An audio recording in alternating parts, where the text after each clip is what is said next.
Hello friends. कल से हमने क्लास 11th स्टार्ट की थी। क्लास 11th में हम द लिविंग वर्ड पढ़ रहे थे, जिसमें हमने देखा कि सजीव और निर्जीव में डिफरेंस क्या होता है, क्या इसके लक्षण होते हैं और क्या सजीवों के विशिष्ट लक्षण होते हैं। पहला हमने देखा वृद्धि, जो कि सजीवों का विशिष्ट लक्षण नहीं था। आज हम पढ़ेंगे दूसरा जनन। तो जनन के बारे में पढ़ेंगे, क्या ये विशिष्ट लक्षण है सजीवों का। तो दूसरा हम देखेंगे अब जनन। रिप्रोडक्शन। रिप्रोडक्शन क्या होता है? जनन। जनन का मतलब होता है अपने ही समान संतति उत्पन्न करना, जनन कहलाता है। ये दो प्रकार का होता है, लैंगिक सेक्सुअल रिप्रोडक्शन और दूसरा अलैंगिक एसेक्सुअल रिप्रोडक्शन। तो पहला हम देखेंगे सेक्सुअल रिप्रोडक्शन।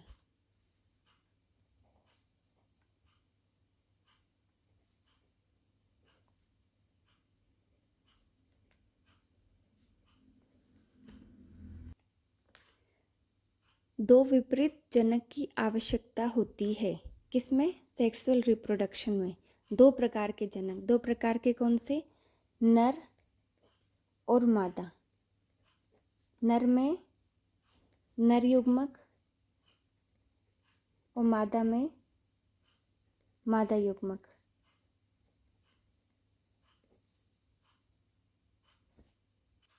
और दोनों युग्मक के मिलने से जाइगोट बनता है।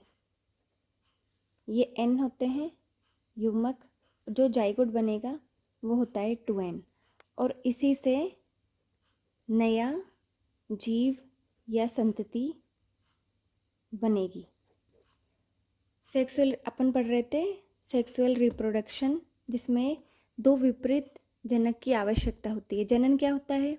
जनन का मतलब होता है अपने समान संतति उत्पन्न करना। जिसमें पहला अपन पढ़ रहे थे सेक्सुअल रिप्रोडक्शन, लैंगिक जनन, जिसमें दो विपरीत जनक की आवश्यकता होती है, नर युग्मक और मादा युग्मक। दोनों युग्मक मिलाकर जाइगोट बनाते हैं, जिससे संतति उत्पन्न होती है, नई संतति बनती है। अब दूसरा हम पढ़ेंगे एसेक्सुअल रिप्रोडक्शन। इसमें एक ही जनक की आवश्यकता होती है, एक ही जनक। इसमें दो जनक। इसमें नर और मादा दो जनक की आवश्यकता नहीं होती है एसेक्सुअल में। जैसे कि अमीबा है, अमीबा में विभाजन होगा, ये एक ही जनक है, इसमें विभाजन होगा, दो अमीबा बन जाएंगी। इसमें विभाजन होगा दो या कितने भी बन सकती हैं। तो क्या जनन सजीवों का विशिष्ट लक्षण है? जनन सिर्फ सजीवों में पाया जाता है, ये सच है। क्या ये निर्जीव में भी पाया जाता है? बिल्कुल नहीं। जैसे कि ये पेन है, क्या ये पेन अपने समान एक और पेन बिल्कुल ऐसा उत्पन्न कर सकता है? नहीं, क्योंकि जनन सिर्फ सजीवों में पाया जाता है, ये निर्जीव में नहीं पाया जाता है। तो क्या सजीवों में जनन एक विशिष्ट लक्षण है?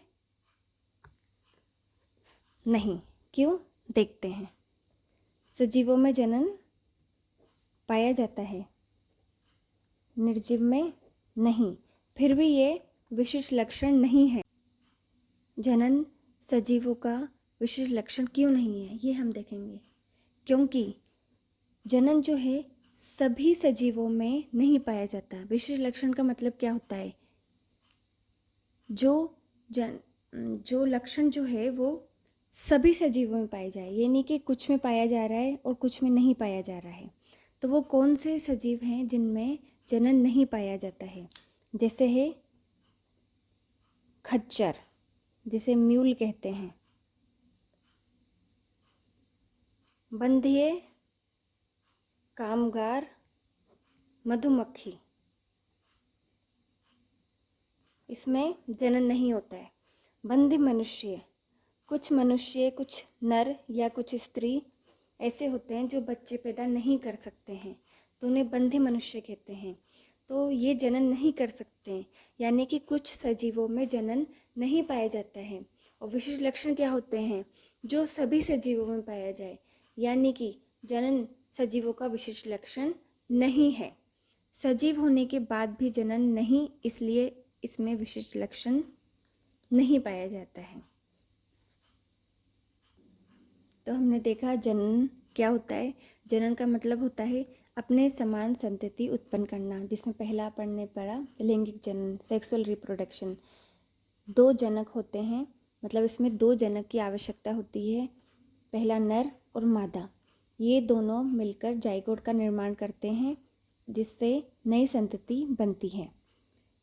दूसरा है एसेक्सुअल रिप्रोडक्शन, जिसमें एक ही जनक की आवश्यकता होती है, जैसे कि अमीबा, यानी कि सजीवों का लक्षण है जनन, और निर्जीव में जनन नहीं पाया जाता।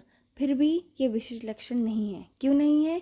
क्योंकि कुछ सजीव ऐसे होते हैं जो अपने समान संतति उत्पन्न नहीं कर पाते हैं, यानी कि जनन नहीं कर पाते हैं। हम देखेंगे एनसीईआरटी में क्या लिखा हुआ है। इस प्रकार जनन भी जीवों का अभिलक्षण है, जो कि हमने देखा कि जनन जो है सजीवों का लक्षण है, परंतु विशिष्ट लक्षण नहीं है। क्यों नहीं है? क्योंकि सभी सजीवों में नहीं पाया जाता। बहुकोशिक जीवों में जनन का अर्थ अपनी संतति उत्पन्न करना है, जिसके अभिलक्षण लगभग उसे अपने माता पिता से मिलते हैं, यानी माता पिता से नई संतति का निर्माण होता है। निर्विवाद रूप से हम लैंगिक जनन के विषय में चर्चा कर रहे हैं, यानी कि लैंगिक जनन में क्या देखा था अपन ने, दो जनक की आवश्यकता होती है, नर और मादा। जीव अलैंगिक जनन भी करते हैं, यानी दूसरा प्रकार होता है जिसे अलैंगिक जनन कहते हैं।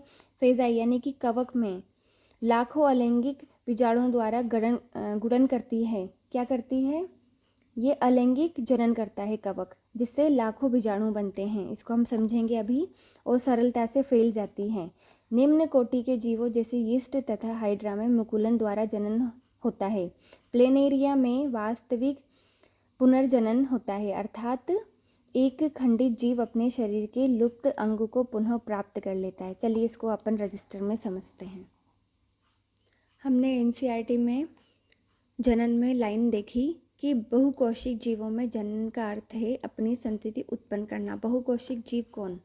जिसमें अपन मानव भी आते हैं और उच्च कोटि के जीव भी आते हैं। पर अलैंगिक जनन किसमें होता है? एक कोशिक जीव में, जैसे कि कवक। कवक भी अलैंगिक जनन करते हैं और बीजाणु द्वारा एक बार में लाखों बीजाणु उत्पन्न करते हैं, और उन लाखों बीजाणु से लाखों कवक उत्पन्न कर देते हैं।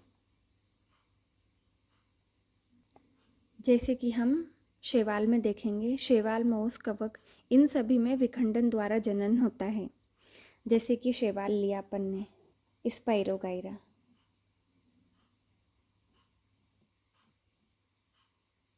इसमें विखंडन द्वारा जनन होता है। विखंडन का मतलब इसके खंड बन जाएंगे अलग अलग, और प्रत्येक खंड से नया पूरा स्पाइरोगाइरा बन जाएगा। इसको कहते हैं विखंडन, जो कि प्रकार है अलैंगिक जनन का, जो पाया जाता है शैवाल में, मौस में, कवक में। विखंडन में क्या देखा अपन ने? इसके खंड बन गए बहुत सारे, और प्रत्येक खंड से नया पूरा स्पाइरोगाइरा बन गया। हमने देखा कि शैवाल में जितने भी खंड बने, प्रत्येक खंड से नया स्पाइरोगाइरा या नया जीव बन गया, तो अपने ही समान संतति उत्पन्न कर ली इन्होंने। इसे ही कहते हैं विखंडन विधि। अब हम देखेंगे यीस्ट और हाइड्रा में मुकुलन द्वारा जनन होता है। यीस्ट और हाइड्रा में तथा हाइड्रा में किस में होता है? मुकुलन, यानी बडिंग। बडिंग द्वारा जनन होता है। मुकुलन क्या होता है? जैसे कि ये एक यीस्ट है, इसमें एक उभार के समान एक संरचना बन गई। ये उभार, इस उभार को बोलेंगे मुकुल। अब धीरे धीरे क्या होता है, ये मुकुल साइज में बड़ा होता जाता है, और फिर ये मुकुल शरीर से अलग हो जाता है यीस्ट से, और जो ये मुकुल अलग हुआ उसी से नई संतति, यानी कि एक और यीस्ट का निर्माण हुआ, यानी कि एक यीस्ट से 2 यीस्ट बन गए। ये हुआ मुकुल। मुकुल द्वारा जो जनन होता है यीस्ट और हाइड्रा दोनों में होता है, यानी कि अपने समान संतति उत्पन्न हुई। अपने समान संतति उत्पन्न करना ही क्या कहलाता है? जनन। पर इसमें एक ही जनक की आवश्यकता हुई, और एक ही जनक की आवश्यकता किस में होती है? अलैंगिक जनन में। और लैंगिक जनन में क्या होता है? 2 प्रकार के जनक की आवश्यकता होती है। अब अपन देखेंगे प्लेन एरिया। प्लेन एरिया में पुनरुद्भवन द्वारा जनन होता है। अगला एग्जाम्पल दे रखा है प्लेन एरिया का। तो प्लेन एरिया में पुनरुद्भवन यानी कि रीजनरेशन द्वारा जनन होता है। जैसे कि ये है प्लेन एरिया, ये इसके अपन ने भाग किए। प्लेन एरिया में क्या होता है? इसके अगर हजारों भाग करते हैं तो प्रत्येक अंग जिसमें केंद्रक है उस प्रत्येक अंग से नया प्लेन एरिया बन जाएगा। इसके अपन ने ये भाग करे, ये सिर, ये धड़ भाग, ये 3 भाग कर दिए, तो प्रत्येक भाग से नया प्लेन एरिया बन जाएगा। ये एक था और इससे 3 बन गए। प्लेन एरिया में रीजनरेशन की बहुत ज़्यादा, सबसे ज़्यादा क्षमता पाई जाती है। अगर इसके हजारों खंड कर दिए गए तो प्रत्येक खंड से अगर उसमें केंद्रक है, न्यूक्लियस है, तो नया प्लेन एरिया बन जाएगा। यानी कि हजारों खंड किए तो हजारों प्लेन एरिया बन जाएंगे। नीट में ये क्वेश्चन बार बार पूछा जाता है कि रीजनरेशन यानी पुनरुद्भवन की असीम क्षमता किस में पाई जाती है? तो उसका आंसर है प्लेन एरिया। तो हम सजीव और निर्जीव के लक्षण पढ़ रहे थे। पहला अपन ने पढ़ा था वृद्धि, दूसरा अपन ने देखा जनन। जनन जो है वो सजीवों का लक्षण है पर विशिष्ट लक्षण नहीं है। क्यों नहीं है? क्योंकि ये सिर्फ सजीव में पाया जाता है, निर्जीव में नहीं पाया जाता है। पर सभी सजीवों में नहीं पाया जाता है। कुछ सजीव जैसे कि खच्चर, बंध्य कामगार, मधुमक्खी, कुछ मानव जो स्त्री भी हो सकते हैं, पुरुष भी हो सकते हैं, जनन नहीं कर सकते हैं। इस प्रकार सभी सजीवों में जनन नहीं पाया जाता है। और विशिष्ट लक्षण क्या होते हैं? जो सभी सजीवों में पाए जाए, निर्जीव में नहीं। सजीव मतलब सभी में, यानी कि कुछ में और कुछ में नहीं। इसलिए जनन जो है वो विशिष्ट लक्षण नहीं है। वृद्धि भी नहीं था, क्योंकि वृद्धि जो है सजीव और निर्जीव दोनों में पाई जा रही थी।